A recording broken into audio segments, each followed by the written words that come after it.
some of you know, I love woodworking. I enjoy working with my hands, and I love the idea of being a good craftsman. And wood is a good vehicle to do that.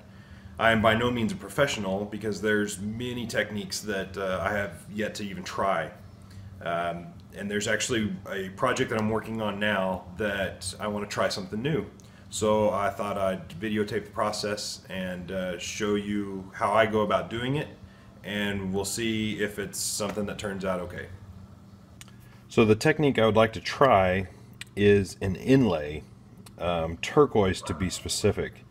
Now if you don't know what an inlay is, that is where you have a certain design that you then cut out or remove the material within that, and then replace the wood that you have removed with some sort of material, whether it be a different species of wood or a rock or you know, like turquoise, something that would stand out and add to the beauty and the character of the piece.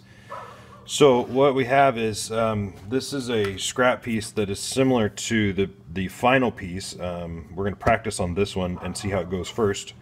But this project is a belt rack for a 6-year-old boy who's in Taekwondo, and I believe he already has 3 belts so far.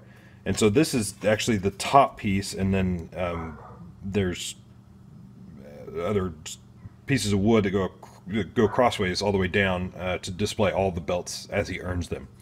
And so we're going to take this top piece and then put this Korean, it's actually his name in Korean, and we're going to put this over the top and etch this out, route this out, and then fill this void with the turquoise.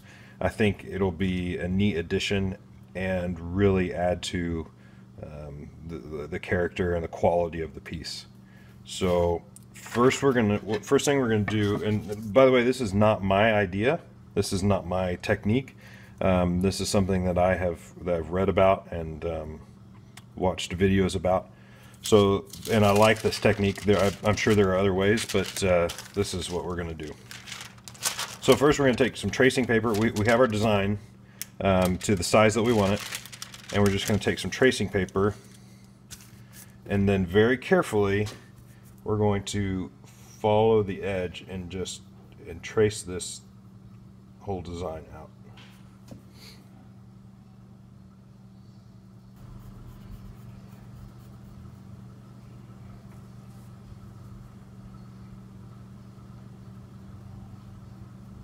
Now, as you're tracing this, a couple of things: you want to make sure your pencil is sharp, because you do want a fine line to follow this edge, and then you want to take extra care to ensure that your tracing paper does not move on you.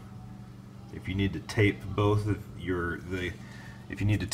pieces down, tape the bottom one down first, and then tape your tracing paper over that to make sure it doesn't, then do that.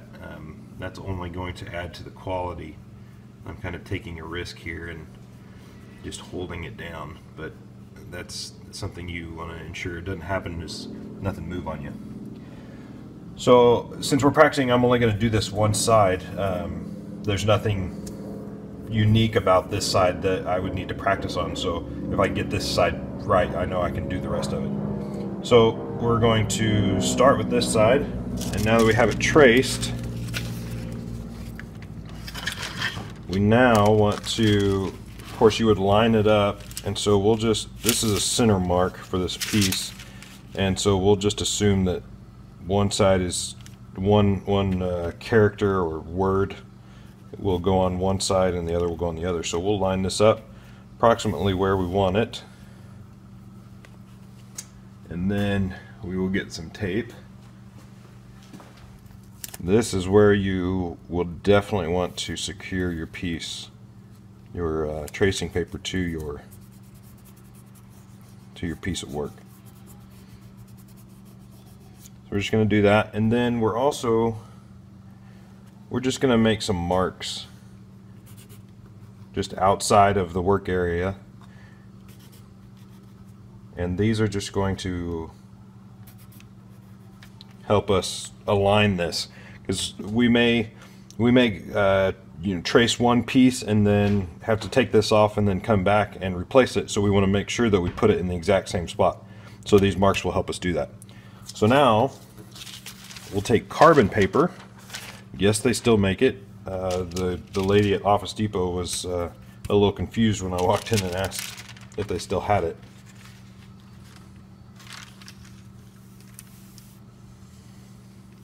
So we'll lay that underneath, and then we will go ahead and trace over everything one more time to transfer it to our project.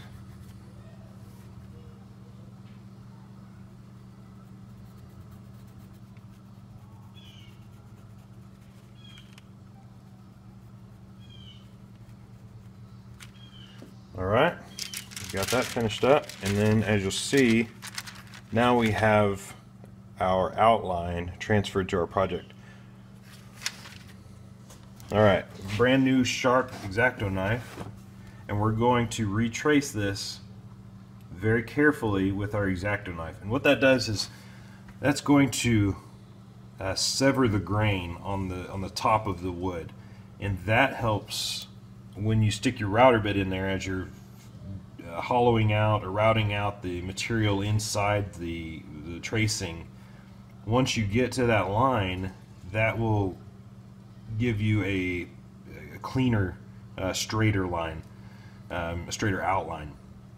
The router bit is round, and so when you have a round object coming up to a flat side, you're just going to get little divots for every time that hits there. Whereas if you were to sever it like that, as you come and route this material out, it'll fall away, and then you just have a straight line. Hope that made sense with my fingers. Anyway, so what we're going to do is we're going to start real slow and real light. We don't want to dig in too much, especially when you're going with the grain, because you may, since you haven't severed anything yet, it may want to follow the grain more than it follows the line. So very carefully, and this may take 2 or 3 passes, we're just going to follow that line real lightly.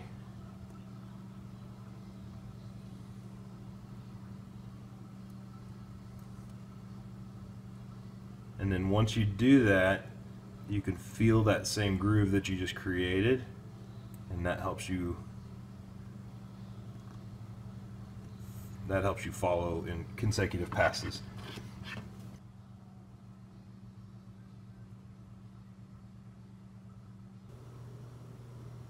Now, yes, this might get a little tedious, but that's the difference between something that is handcrafted and something that's mass-produced. You kind of have to ask yourself what sort of craftsman or maker or creator do you want to be. You want to build something that's of quality, that you've taken your time on, that you can be proud of, that you don't mind putting your name on, that you want to put your name on? Or do you just want to churn out a product as quickly as possible and as cheap as possible?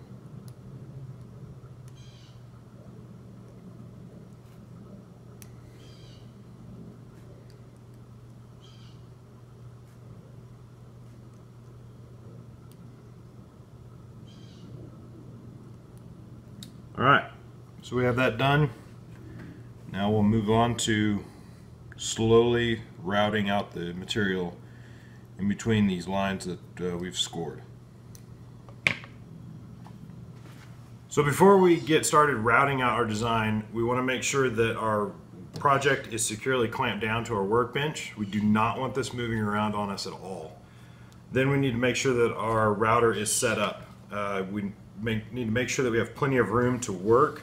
So make sure your clamps don't interfere with your router base, and then set your depth to where you take I'd say no more than 1/8 of an inch at a time. We're going to do multiple passes, and that's going to give us a cleaner cut and help keep our router bit from bogging down.